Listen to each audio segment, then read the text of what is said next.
నిన్న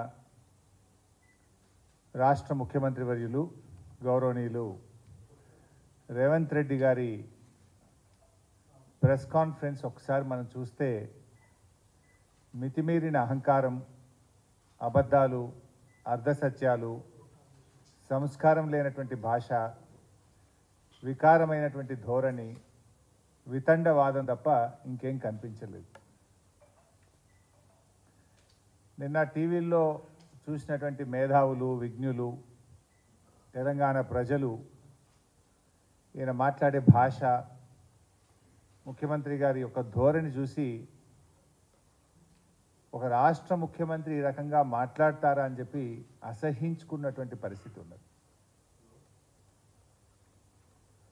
ఆయన నిన్న ఉదయమే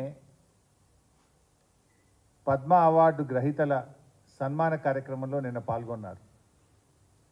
ఆ కార్యక్రమంలో మాజీ ఉపరాష్ట్రపతి వెంకయ్య నాయుడు గారు, చిరంజీవి గారు, పలువురు వక్తలు రాజకీయాల్లో వ్యక్తిగత దూషణలు ఉండొద్దని, విలువలు పెంచే విధంగా ఉండాలని చెప్పి అక్కడ సూచనలు చేశారు.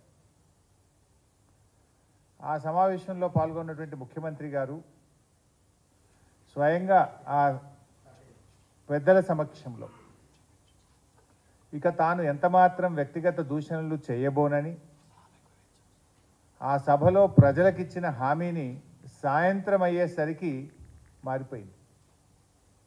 నీచమైనటువంటి పద్ధతుల్లో తెలంగాణ రాష్ట్రాన్ని సాధించినటువంటి తెలంగాణ తొలి ముఖ్యమంత్రి కేసీఆర్ గారి పైన ఆయన వ్యక్తిగత దూషణలకు దిగిన విషయం మనందరూ కూడా చూసాం.